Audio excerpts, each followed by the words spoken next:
Este es el ejercicio número 3 del segundo parcial del segundo semestre de 2019.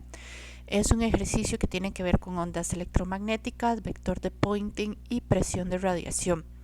El enunciado dice así: el campo eléctrico de una onda electromagnética oscila en la dirección Y positiva y el vector de Poynting viene dado por S vector función de X y de T es igual a un S máximo coseno cuadrado de KX menos omega T en la dirección Y, donde S máximo tiene un valor de 100 watts por metro cuadrado, K tiene un valor de 10 metros a la menos 1 y omega tiene un valor de 3 por 10 a la 9 radianes por segundo. Además, X está en metros y T en segundos, y hay una anotación que dice: recuerde que el S máximo es diferente del S promedio. Eso en realidad no debimos haberlo puesto porque deberían saberlo. Parte A: ¿cuál es la dirección de propagación de la onda? Justifique su respuesta. Parte B: calcule la longitud de onda y la frecuencia. Parte C: encuentre los vectores de campo eléctrico y magnético, justifique específicamente su escogencia de las direcciones de los vectores. Y parte D: calcule el valor numérico, ahí hay un error, de la intensidad de la onda. Entonces pasemos a ver la solución.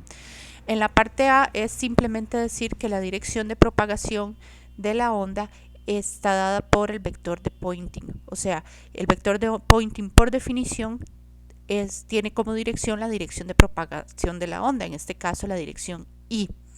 Para la longitud de onda hay que aplicar lo que ya sabían de ondas en general, y es que el vector K corresponde a 2pi sobre lambda, donde lambda es la longitud de onda. Entonces de acá podemos despejar lambda porque se conoce K, y esto me da una longitud de onda de 63 centímetros o 0.63 metros. Y la frecuencia se puede calcular de igual manera con estas relaciones, sabiendo que la frecuencia, la de Hertz, o sea 1 sobre el periodo, está dada por la frecuencia angular sobre 2pi, y esto tiene un valor. Entonces con los valores numéricos, valga la redundancia, que nos han dado en el enunciado, tiene un valor de 477,46 por 10 a la 6 Hertz.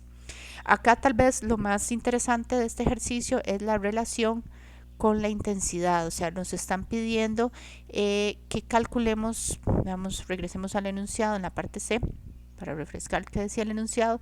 Hay que encontrar los vectores de campo eléctrico y magnético. Entonces, cuando nos piden encontrar un vector, hay que encontrar su magnitud y su dirección, y además nos dicen explícitamente que hay que justificar la escogencia de las direcciones. Ya para el campo eléctrico, el enunciado nos dice que oscila en la dirección Y positiva. Entonces está bien, ya sabemos eso del vector de campo eléctrico, pero necesitamos calcular la magnitud de ese vector de campo eléctrico. Entonces lo que vamos a usar es la relación de qué es lo que conocemos. Lo que conocemos es la amplitud de oscilación del vector de Poynting, o sea el S max.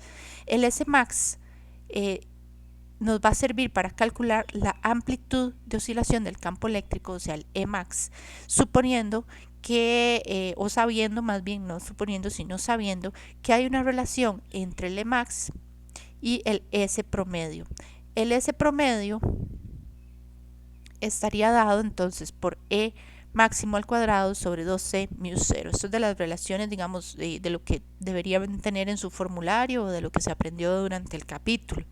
Ahora, también se aprendió durante el capítulo que este S promedio es en realidad la mitad del S máximo. Por las dependencias de seno y coseno al cuadrado, cuando uno saca el promedio sale un factor de 1/2. Entonces este S promedio equivale al S máximo, o sea la mitad de la amplitud máxima.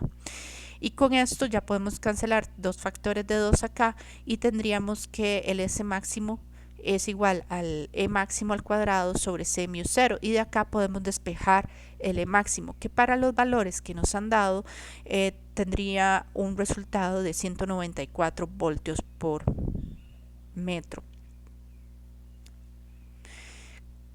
Ahora, con el valor del E máximo podríamos saber cuál es el valor máximo de la amplitud, o sea, el valor de la amplitud de oscilación, o sea el B máximo del campo magnético, sabiendo que estos dos valores no son independientes, sino que su cociente es igual a C, que es la velocidad de la luz.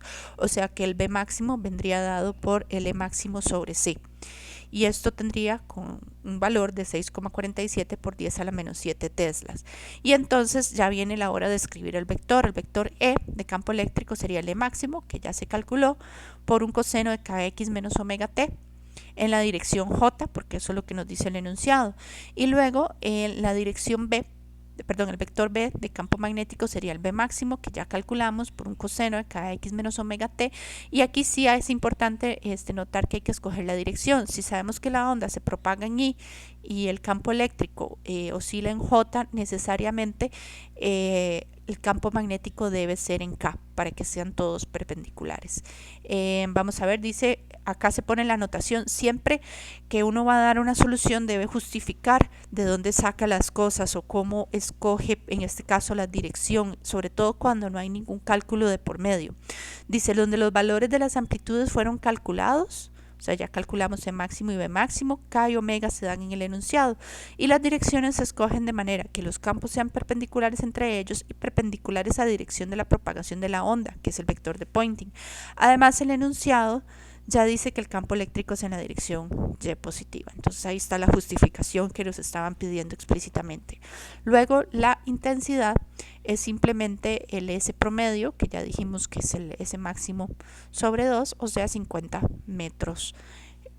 watts por metro cuadrado. Entonces este es un ejercicio básico de cómo trabajar con ondas, con vector de Poynting y los conceptos de intensidades y valores promedio.